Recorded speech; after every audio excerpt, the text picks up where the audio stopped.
Hello everyone, welcome back to our channel agri booster. I am हमन ब्राड। तो आज हम सबसे बड़े और सबसे इम्पोर्टेंट टॉपिक पर बात करेंगे, वो है इंग्लिश की strategy. That how to prepare for the English session and what to prepare for the English session. और इससे पहले हमने एक क्वांट और रीजनिंग सेशन की स्ट्रेटजी पर दो वीडियोज़ अपलोड की है। तो जो कैंडिडेट हमारे इस प्लेटफॉर्म पर नए हैं, कृपया सब्सक्राइब कीजिए हमारे इस चैनल को और साथ ही दबा दें बेल का आइकन, ताकि आपका आने वाला कोई भी वीडियो मिस ना हो। और साथ ही आप क्वांट और रीजनिंग की हमारी स्ट्रेटजी की AFO के प्री एग्ज़ाम के लिए आप उन वीडियो को देखें, आपको एग्ज़ाम में काफ़ी हेल्प करेगी। तो चलिए स्टार्ट करते हैं आज का हमारा वीडियो। तो सबसे पहले हम लास्ट ईयर एग्ज़ाम का एनालिसिस चेक करते हैं। The level of English language was easy to moderate as per the analysis collected by students who appeared in the AFO exam last year. तो हमें कौन कौन से टॉपिक है जो वो लास्ट ईयर फेस करने को मिले थे। सबसे पहले रीडिंग कॉम्प्रिहेंसिव के 20 क्वेश्चन थे, लेवल मॉडरेट था। और एरर डिटेक्शन के 5 क्वेश्चन थे, लेवल इजी टू मॉडरेट था। क्लोज टेस्ट के 5 क्वेश्चन थे, इजी लेवल था। बर्ड्स पैप के 5 क्वेश्चन थे, वो इजी टू मॉडरेट लेवल था। कनेक्टर्स 5 क्वेश्चन थे, इजी लेवल था। और वर्ड यूजेस के 5 क्वेश्चन थे। एंड मिस्चीवियस के जहाँ पर मिसस्पेल्ड वर्ड आए थे 5, और उसका भी इजी टू मॉडरेट लेवल था। तो टोटल ऑफ 50 क्वेश्चन का जो एनालिसिस था वो था इजी टू मॉडरेट लेवल। तो अब हम देखते हैं कि इन पैटर्न्स में से हमने कौन सा पैटर्न सबसे पहले अटेम्प्ट करना था, या आने वाले में कौन सा पैटर्न हमें अटेम्प्ट करना है सबसे पहले। तो जैसे सबसे पहले क्लोज टेस्ट है, 5 क्वेश्चन इजी, वर्ड स्वैप है, कनेक्टर्स है, वर्ड यूजेस है, और मिस्चीवियस के 5 क्वेश्चन है। तो ये लास्ट ईयर हमने सबसे पहले अटेम्प्ट करने थे। और जो RC होता है वो मॉडरेट लेवल का आता है। तो मैं बोलूँगा कि हमने RC अटेम्प्ट नहीं करना है, क्योंकि ये मॉडरेट लेवल होता है। और इसमें जो क्वेश्चंस मॉडरेट लेवल में पूछे जाते हैं उनका थोड़ा सा हिडन मीनिंग होता है। और इंग्लिश लैंग्वेज में मॉडरेट लेवल में थोड़ा सा हिडन मीनिंग उस पैसेज का निकालना थोड़ा मुश्किल होता है। तो इसमें जो क्वेश्चन हैं वो गलत होने के चांसेस बहुत ज़्यादा होते हैं। तो मैंने अपने एनालिसिस में चेक किया था कि मेरी RC में कमांड मॉडरेट लेवल में नहीं है, तो फाइनल में मैंने RC को अटैम्प्ट नहीं किया। और आपसे भी मैं यही रिक्वेस्ट करना चाहता हूँ कि अगर आपकी कमांड RC में नहीं बनती है तो आपने फाइनल एग्ज़ाम में RC को नहीं अटैम्प्ट करना है। तो RC के अगर हम दो एवरेज क्वेश्चन मानकर चलें कि जो एंटोनिमस सिनोनिमस हैं हमारे, दो हमें आते हैं, दो हमारे सही हो रहे हैं, तो हमने दो ही करने हैं, ज़्यादा नहीं करने हैं। और इसमें जैसे एरर डिटेक्शन था, identify the correct sentence among the 3, तो ये डिफ़िकल्ट लेवल था, ये टाइम कंज्यूमिंग लेवल था, इसमें टाइम ज़्यादा कंज्यूम हो रहा था। तो जो पैटर्न एग्ज़ाम में हमें नया देखने को मिले, न्यू पैटर्न जब एग्ज़ाम में आए और थोड़ा सा टाइम कंज्यूमिंग आपको लगे, लेंथी लगे, तो आपने उसको अटैम्प्ट नहीं करना होता है, क्योंकि वो जानबूझकर एग्ज़ाम को टफ़ लेवल बताने के लिए, जहाँ स्टूडेंट को कंफ्यूज करने के लिए दिया जाता है। अक्सर ये जो टफ़ लेवल होता है, जब मॉडरेट लेवल होता है, या टाइम कंज्यूमिंग लेवल होता है, वो जो पैटर्न होते हैं वो अक्सर एग्ज़ाम में स्टार्टिंग में दिए जाते हैं, ताकि जो स्टूडेंट सबसे पहले इसको अटैम्प्ट करने लग जाए और उसका टाइम इसमें ज़्यादा लगे, क्वेश्चन अटैम्प्ट कम हो, और उसका जो चांसेस है कट ऑफ क्लियर करके वो कम हो। तो ऐसा ही पैटर्न हर बार कंपोज होता है। तो ये स्टूडेंट पर डिपेंड करता है कि उसने स्टार्टिंग के क्वेश्चंस को हैंडल करना है या उसने उसको छोड़ना है। तो ये टोटली स्टूडेंट की जो प्रैक्टिस है मॉक टेस्ट की, ये उस पर डिपेंड करता है। तो जैसे कनेक्टर्स की हम बात करें, 5 क्वेश्चन इजी, लेकिन कुछ कई बार पता नहीं चलता है कि ये जहाँ पर अगर हमें कनेक्टर्स का जो एक्चुअल मीनिंग है अगर वो हमें नहीं पता है, तो ये ज़रूरी नहीं होता है कि हमने पाँचों के पाँच कनेक्टर्स ही हमने अटेम्प्ट करने हैं। अगर हमें एक दो नहीं आते तो हमने उनको नहीं अटेम्प्ट करना है, क्योंकि इसमें भी थोड़ा सा कंफ्यूजिंग होता है, गलत होने के चांसेस रहते हैं। और अब हम एवरेज की बात करें तो एवरेज 25 अगर हमारे इंग्लिश में क्वेश्चन अटैम्प्ट होते हैं तो वो हमारा गुड स्कोर रहता है। तो जहाँ पर मैं एक बात बता दूं कि जो लास्ट ईयर इंग्लिश की जो सेशन की कट ऑफ थी वो 5.50 थी।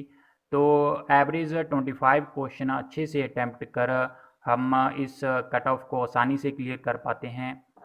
तो ये क्लोज टेस्ट का पैटर्न है, जिसके हमें लास्ट ईयर 5 क्वेश्चन फेस करने को मिले थे। तो फ्रेशर कैंडिडेट ध्यान से इसे देख लें। हमें सबसे पहले इन पैटर्न को अटेम्प्ट करना होता है, क्योंकि इनमें ग्रामेटिक रूल्स यूज होते हैं और हम इसे आसानी से अटेम्प्ट कर सकते हैं। और 5 क्वेश्चन हमें वर्ड्स पैक के लास्ट ईयर एग्जाम में फेस करने को मिले थे। ये भी कंप्लीटली ग्रामेटिक पोर्शन पर डिपेंड होते हैं। आप इन वीडियो को पॉज कर इनको अटेम्प्ट कर देख सकते हैं। तो 5 क्वेश्चन हमें कनेक्टर्स के लास्ट ईयर EFO एग्जाम में फेस करने को मिले थे। और 5 क्वेश्चन वर्ड यूजेस के लास्ट ईयर एग्जाम में फेस करने को मिले थे। ये थोड़ा सा मॉडरेट पैटर्न था, टाइम कंज्यूमिंग पैटर्न था, तो हमें इसको थोड़ा सा ध्यान से अटेम्प्ट करना था। और मिस्टीवियस में हमें 5 क्वेश्चन मिसस्पेल्ड वर्ड के फेस करने को मिले थे। तो ये आसान पैटर्न था, आसानी से हो रहा था। तो आपको भी इनमें थोड़ा सा कमांड रखना है। जो जो पैटर्न मैं बता रहा हूँ ये लास्ट ईयर एग्जाम में पूछा जा चुका है और आने वाले एग्जाम में भी इनकी पूछे जाने की पूरी पॉसिबिलिटी है। तो अब हम बात करते हैं आरसी की। आरसी में हमें 20 क्वेश्चन हर बार फेस करने को मिलते हैं। लेकिन आरसी का जो हमारा लेवल होता है वो मॉडरेट लेवल होता है EFO का। तो मैं तो बोलूँगा कि हमें आरसी में केवल एंटोनिमस और सिनोनिमस जो वर्ड होते हैं, जो 4 से 7 हर बार एग्जाम में पूछे जाते हैं, तो हमें सिर्फ उनको अटेम्प्ट करना है। हमें आरसी में क्वेश्चंस को अटेम्प्ट नहीं करना है। और इन जो वर्ड पूछे गए होंगे एंटोनिमस सिनोनिमस, सबसे पहले हमें इन वर्ड का जो रियल मीनिंग है वो पता होना चाहिए।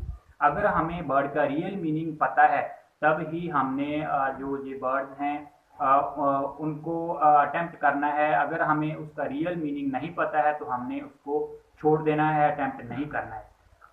अगर हमें उसका रियल मीनिंग पता है तो हमने जो आरसी दिया गया है, आरसी की 3 लाइनें हमने उसको रीड करना है, अच्छे से पढ़ना है और उस आरसी के अकॉर्डिंग हमने उस एंटोनिमस या सिनोनिमस वर्ड का आंसर देना है कि उस आरसी के अकॉर्डिंग उसका जो मीनिंग है, एक्चुअल मीनिंग है आरसी के अकॉर्डिंग, वो क्या होने वाला है।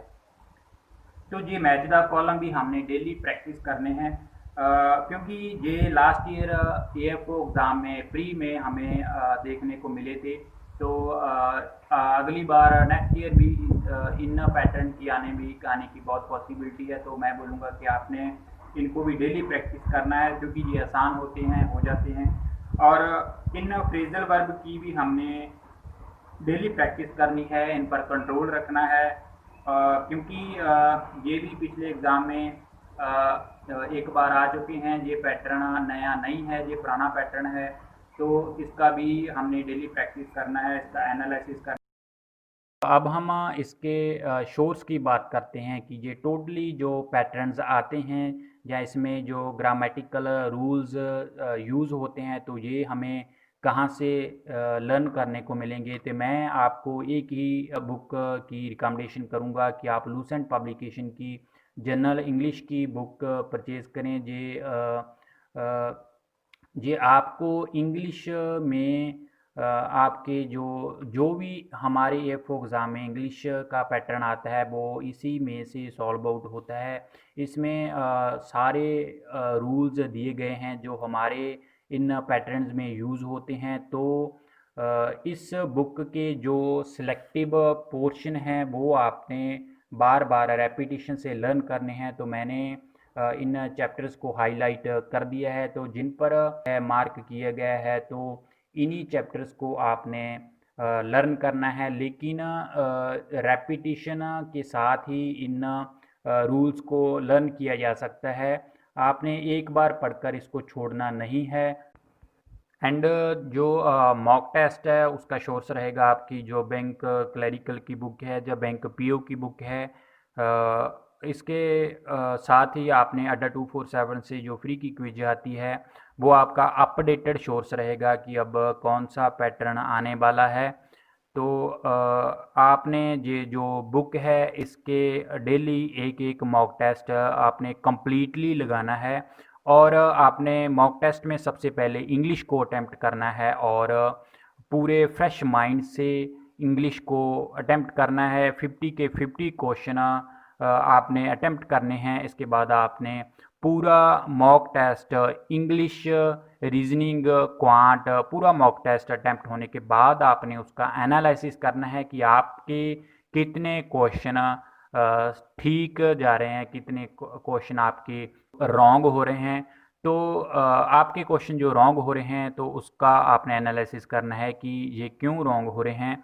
और इंग्लिश में, मैथ में, रीजनिंग में आपके जो क्वेश्चन गलत हो रहे हैं उन पैटर्न्स में आपकी कमांड कम है, तो आपने उस पर फोकस करना है, प्रैक्टिस करनी है, और लास्ट तक आपने ये पता लगाना है, कंक्लूड करना है कि मेरी इस पैटर्न में कमांड नहीं है, तो फाइनल एग्ज़ाम में मैंने ये पैटर्न अटैम्प्ट नहीं करना है। तो इंग्लिश में मैं बोलूँगा कि आपने आरसी जहाँ पर तो अटैम्प्ट पूरा का पूरा करना है, लेकिन आपने मॉडरेट लेवल में देखना है कि आपकी आरसी में कमांड बनती है या नहीं बनती है। अगर आरसी में आपके एक आरसी पर 15 मिनट आपके कंज्यूम हो रहे हैं और आपके क्वेश्चन जो है 2 या 3 या 4 क्वेश्चन आपके 10 में से ठीक हो रहे हैं, तो आपने मैं बोलूँगा कि आरसी फाइनल एग्ज़ाम में अटैम्प्ट नहीं करना है। तो इसके साथ ही आज का हमारा इंग्लिश की स्ट्रेटजी का वीडियो कंप्लीट होता है। तो मैं उम्मीद करता हूँ कि आप इन पैटर्न्स से जो लास्ट ईयर के थे उनमें से आपने कुछ ना कुछ नया ज़रूर सीखा होगा। आपने ये कंक्लूड किया होगा कि ये पैटर्न्स हर बार एग्ज़ाम में पूछे जाते हैं, तो आपने इन पैटर्न्स को अड्डा 247 से सर्च कर इनकी वीडियोस को आपने डेली देखना है, आपने उनको अटेम्प्ट करना है। और मैं एक बात और बोलना चाहता हूँ कि प्री एग्ज़ाम के लिए आपको ये अर्जेंट नहीं है कि आपने किसी ऑनलाइन सेंटर से आपने कोई जो उनका जो पैकेज है वो परचेज़ करना है। प्री एग्ज़ाम आप इन पैटर्न्स को यूट्यूब पर अड्डा 247 से सर्च कर आप बड़ी आसानी से क्लियर कर सकते हैं। तो हमारी नेक्स्ट वीडियो आप किस टॉपिक पर चाहते हैं, आपकी डिमांड क्या है, तो कमेंट सेशन में ज़रूर बताना। मैं उस टॉपिक पर वीडियो बनाने की कोशिश करूँगा। तो thank you and God bless you all.